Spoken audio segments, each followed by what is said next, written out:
A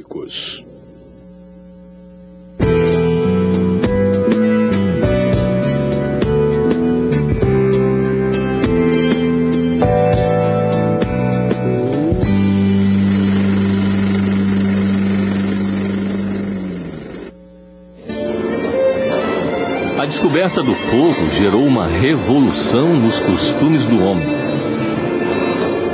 O domínio do fogo abriu o caminho para novas invenções.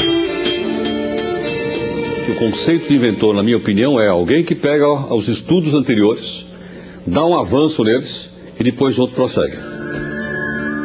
A energia movida pelo fogo serviu até para iludir as pessoas.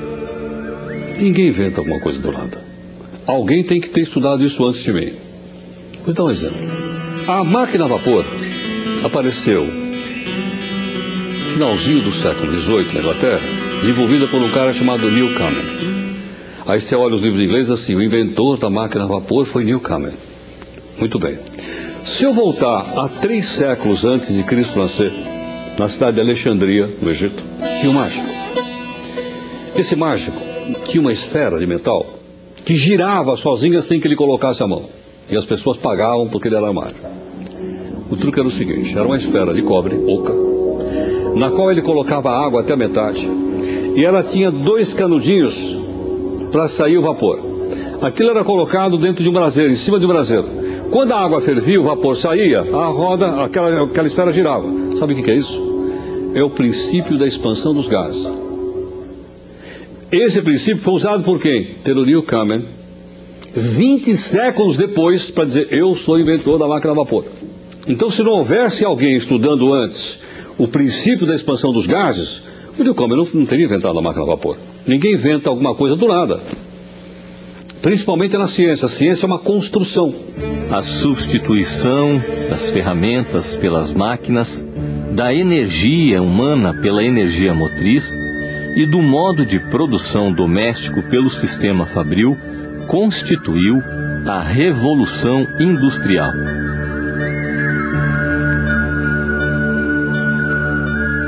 Com o advento do motor elétrico substituindo o motor a vapor, a eletricidade se espalhando pelas cidades, o advento do motor a combustão interna, que dá uma avançada muito grande no industrialismo de uma maneira geral. E a Revolução Industrial sai da Inglaterra no século XIX, vai para a França, para a Holanda, para a Bélgica, para a Alemanha, para a Rússia, para os Estados Unidos. A indústria de bens de produção se desenvolve e cresce a concorrência entre as nações pela hegemonia e pioneirismo das descobertas. No momento que você disputa a hegemonia mundial, você agrega isso ao movimento nacionalista. Então você tem um pan-eslavismo, você tem um pan-germanismo nessa época, você tem um pan-latinismo liderado pela França, você tem um pan-anglicanismo liderado pela Inglaterra e Estados Unidos. Então, obviamente, sim, nós somos os melhores. Nós somos os melhores, nós somos os primeiros, nós somos os civilizadores do mundo e nós somos aqueles que inventamos as melhores coisas do mundo. E os ingleses dizem, nós somos tão grandes que o sol nunca se põe no Império Britânico. E era verdade. Quando fazia noite na Inglaterra, era dia na Índia. O grande desafio para o império onde o sol nunca se põe é a comunicação. Mas também aí viria uma revolução que começou com o envio de sinais pelo código Morse. A evolução foi assim, em 1837, Samuel Morse inventou o telégrafo com fio, que foi uma revolução, né? Pela primeira vez podia mandar mensagens à distância para outra cidade, enfim, mas através de um fio. Tendo na ponta 2 aparelhos, quer dizer, um transmissor e um receptor do outro lado, que os dois eram ao mesmo tempo transmissores e receptores. E transmitia sinais telegráficos. O código Morse é formado de sinais de pontos e traços, é um sistema binário, portanto, né? Aí a outra revolução veio em 1876, quando Graham patenteou o telefone. Aí já tínhamos a voz, né? Com limitações de distância, mas já tinha transmissão da voz. Depois a comunicação sem fio só veio no finalzinho do século XIX. A partir do final do século passado, surgiram as ideias de que era possível transmitir, e isso foi feito com pioneiros, grandes teóricos como foram Maxwell e Hertz, quer dizer, que na realidade fizeram transmissões, eles identificaram as ondas eletromagnéticas, que são ondas de rádio que são transmissíveis pela atmosfera e não através de fios. O Maxwell, ele comprovou a relação entre campo elétrico e campo magnético, juntando isso com a luz. Então ele falou, olha, ele provou, conseguiu comprovar, ele conseguiu obter que as ondas eletromagnéticas caminhavam sempre com a velocidade da luz. Então ele comprovou que a luz era uma onda eletromagnética. Então o Maxwell conseguiu comprovar isso teoricamente, e quem fez a comprovação experimental foi Hertz. As descobertas que vieram a seguir, como o telefone sem fio, raio laser, televisão e o rádio, tiveram a marca registrada de um brasileiro. Existem alguns trabalhos, sobre a vida e obra dele, descritos pelos seus primeiros biógrafos, sobretudo o Hernando Fornari e o Hamilton de Almeida.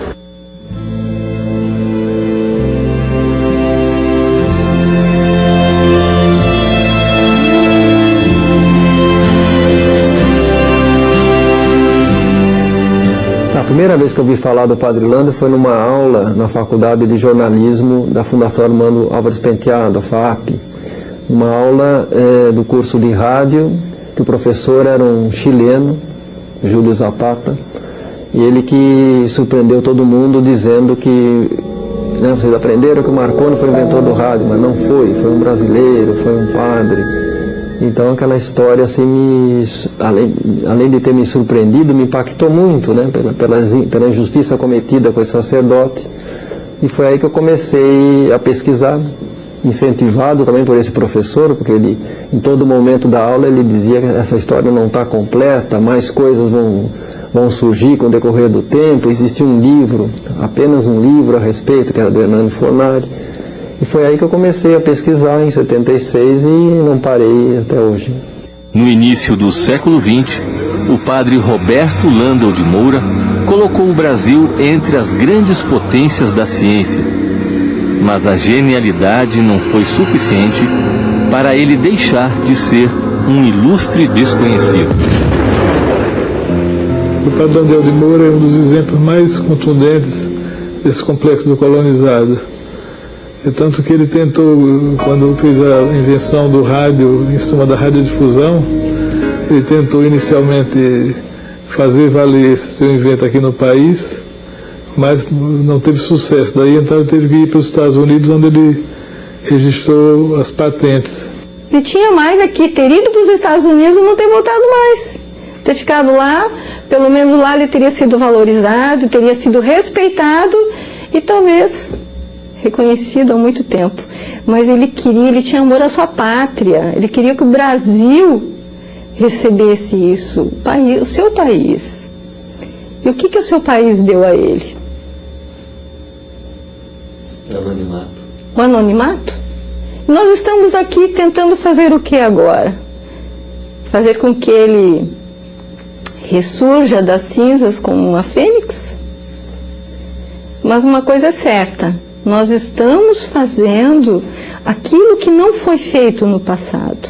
Bom, eu acho que o Landel de Moura tem que ser colocado no panteão dos inventores da segunda metade do século XIX, ou seja, da segunda fase da Revolução Industrial. Tem um panteão ali, e ele tem um lugar ali dentro desse panteão. Só que ele não é inglês, ele não é irlandês, ele não é francês, ele não é sueco, não é alemão, é brasileiro. Enquanto nós, brasileiros, não dermos o devido crédito a Landel de Moura, o devido valor e o reconhecimento que ele foi um cientista que, por primeiro, transmitiu a voz humana sem uso de fios, não serão os estrangeiros, não serão norte-americanos, ingleses ou italianos que o farão. O que se vê é que cada país promove o seu. O padre Roberto Landel de Moura deveria estar 100 anos-luz à frente da sua época, porque ele foi um gênio. Ele descobriu várias outras coisas. O rádio foi um dos inventos do padre, mas não foi o único. O pai que criou o rádio, que foi o precursor da fibra ótica, da televisão, é, sem dúvida, o padre Landel, como ele gostava de ser chamado. Penso que o Congresso Nacional, seguindo uma iniciativa do senador Sérgio Zambiase, que me antecedeu aqui nesta casa como radialista, de considerar como um herói da pátria. Hoje, essa imagem que o trabalho que o Senado está fazendo, que o serviço de comunicação do Senado está produzindo, é também uma forma de reconhecer e resgatar a história. Este trabalho todo que vocês fazem, seguramente ajuda a consolidar uma imagem que infelizmente ficou esquecida por muito tempo, mas a partir deste movimento, seguramente ele é um acelerador para que finalmente o Brasil veja em Landel de Moura este herói, e ao mesmo tempo se possa estimular que mais brasileiros continuem produzindo, continuem inventando, continuem consolidando a imagem do Brasil.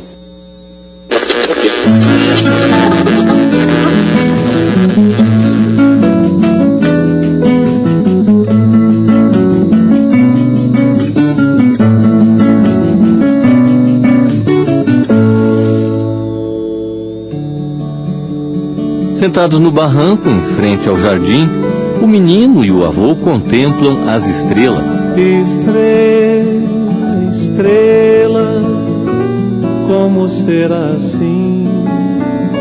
Tão só e nunca sofrer. Brilhar, brilhar, quase sem querer. Deixar ser o que se é. Naquela noite, o pequeno Roberto Landel de Moura aprendeu o abecedário da esfera celeste. O nu da constelação,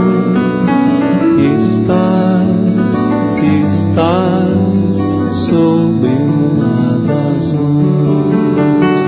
E vais e vens como um lampião ao vento frio de um lugar qualquer. Da lua se viam as crateras, mas a falta de foco dificultava ver detalhes. Era uma pessoa que se preocupava muito com problemas da natureza, de ciências. Por exemplo, pequeno ele já se preocupava com as manchas na lua, por exemplo. Vovô, onde está Deus? Não existe uma meta tão forte assim. Um dia você o verá, mas falta muito tempo.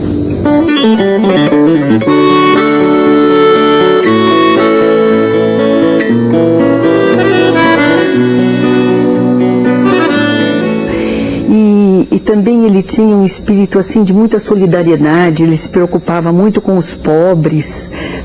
E desde pequeno já percebia assim uma tendência para estudos científicos, pelo menos o que a família contava. A família Landel, aqui no Brasil, eles vieram, era escocesa. Quando eles vieram para o Brasil, eles primeiro aportaram aqui no Rio Grande do Sul, na cidade de São José do Norte, depois foram para São Leopoldo e depois vieram para Porto Alegre. O avô dele era um médico formado em Oxford. Sara Mariana Landel de Moura, que foi a mãe do nosso cientista, casada com Inácio José Ferreira de Moura, em 28 de janeiro de 1861, nasceu desse casal esse nosso ilustre cientista aqui na Rua da Praia, esquina com a Rua de Bragança, aqui no centro da capital gaúcha. E a Sara gerou 14 filhos, né? Que era uma coisa comum na época, né? Gerar muitos filhos, né? Alguns morreram logo cedo, mas enfim, mas foram 14 e o Roberto foi o quarto filho. O pai dele era comerciante, ele foi inclusive um dos 5 fundadores da Associação Comercial aqui de Porto Alegre. Ele lidava na área de carvão. Ele era um empresário nessa área. Era pernambucano e veio para cá para trabalhar no grande comércio. Família do Landel de Moura, uma família que, como todas as famílias da elite da época, primava ou prezava a formação de seus filhos. E o Landel de Moura e seus irmãos, todos eles estudaram. Foi contemporâneo, foi colega e foi amigo de Júlio de Castilhos.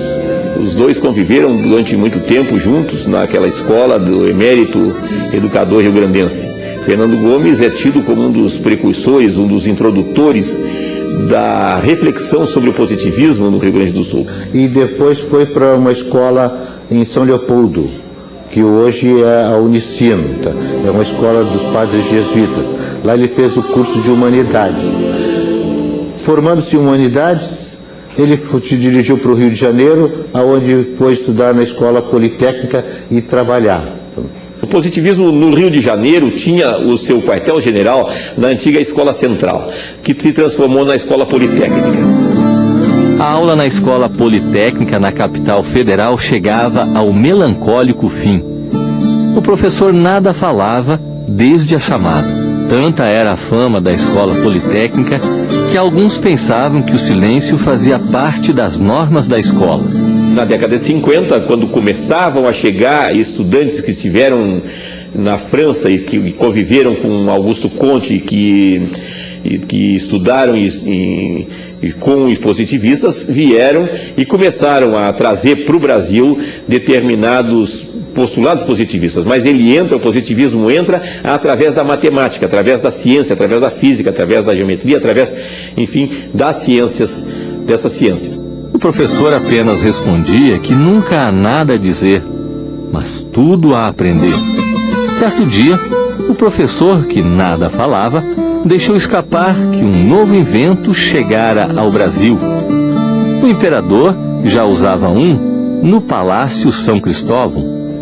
Dom Pedro II conheceu o telefone numa exposição da Filadélfia, quando o aparelho foi exibido pela primeira vez. O Grambel estava lá e falou pelo telefone, e o Dom Pedro ficou maravilhado, né?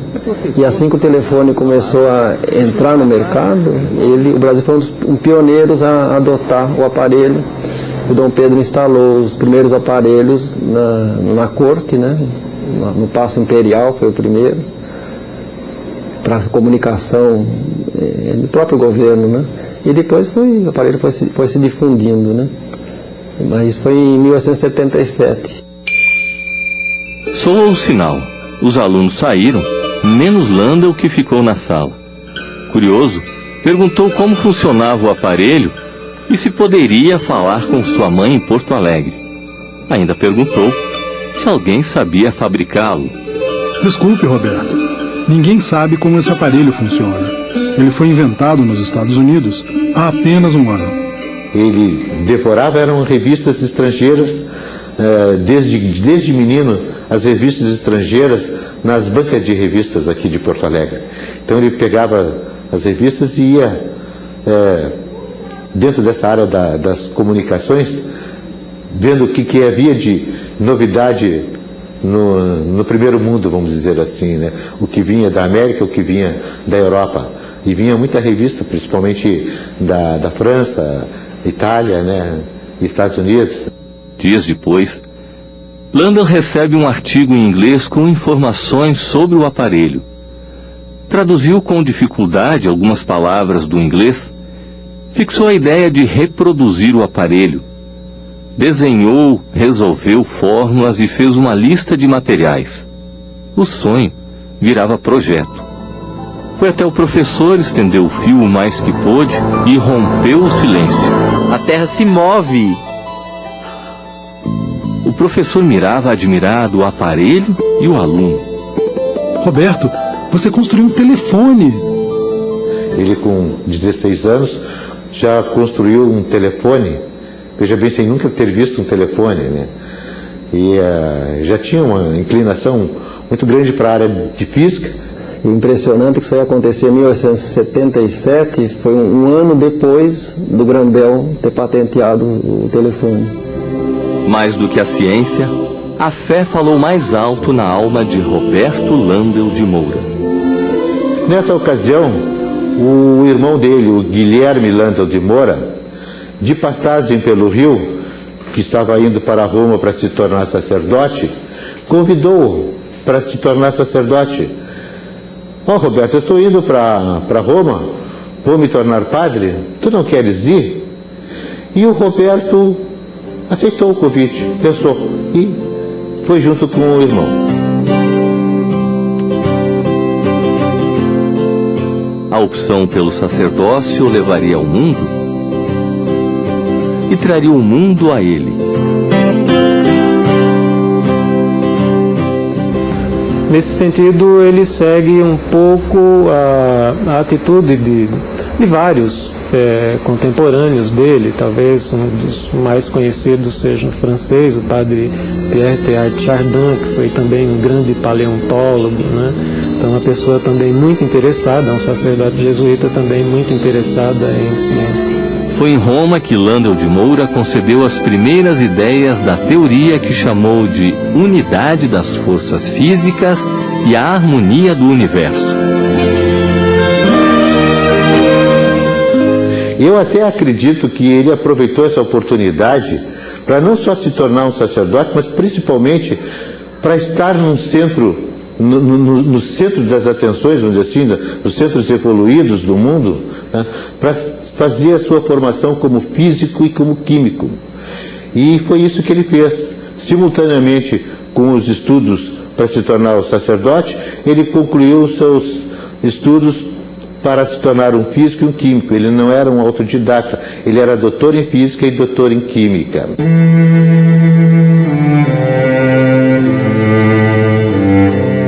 Querida mãe, será uma grande satisfação revê-la, finalmente, após 8 anos em Roma. Vim rapaz e volto sacerdote. Peço a Deus que me ilumine. Meu caderno está cheio de ideias à procura de um método. Ficaremos algumas semanas juntos. Pedirei para voltar ao Rio de Janeiro. Gostaria de... Landel interrompe a carta que nunca retomará. No papel, ficará apenas a contribuição que deu ao mundo científico. Quando ele volta para o Brasil, depois de ordenado sacerdote em Roma, no fim de 1886, ele passa pelo Rio de Janeiro. Ele ficou poucos meses ali. As ideias de Roberto Landel de Moura sobre as comunicações eram tantas que chamaram a atenção do governo do Império. O que Hernani Fornari, o primeiro biógrafo do Landel, conta é que os dois teriam travado várias conversações científicas, né? Que o Dom Pedro era muito curioso nessa área, o padre era um cientista também, e que eles teriam conversado sobre transmissão de som, a distância, né? As possibilidades, que naquele momento era uma possibilidade, né? Dom Pedro II era baixo, trocava nomes e lugares, mas ainda era um dos sábios do Império. Os dois falaram do telefone. O imperador fez questão de frisar: sabia que eu fui o primeiro a atender uma ligação? Disse simplesmente: essa coisa funciona.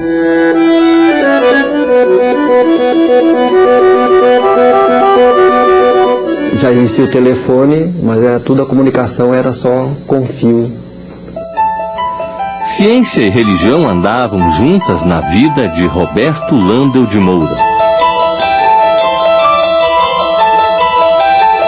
A vida dele é um grande dilema entre o sacerdócio e a vida de inventor, tá certo? A paixão dele era tão grande pela física e pela eletricidade da época que só não era maior do que os vínculos que ele tinha como sacerdote. Chegará a hora do padre Landel oficiar sua primeira missa. Aqui no Rio Grande do Sul, ele foi pároco na Capela do Bonfim, que é aqui na Avenida Saldaranha. Depois ele foi pároco na Catedral de Santana, na cidade de Uruguaiana, por pouco tempo, tá? Por um ano, e depois então ele se dirigiu para São Paulo.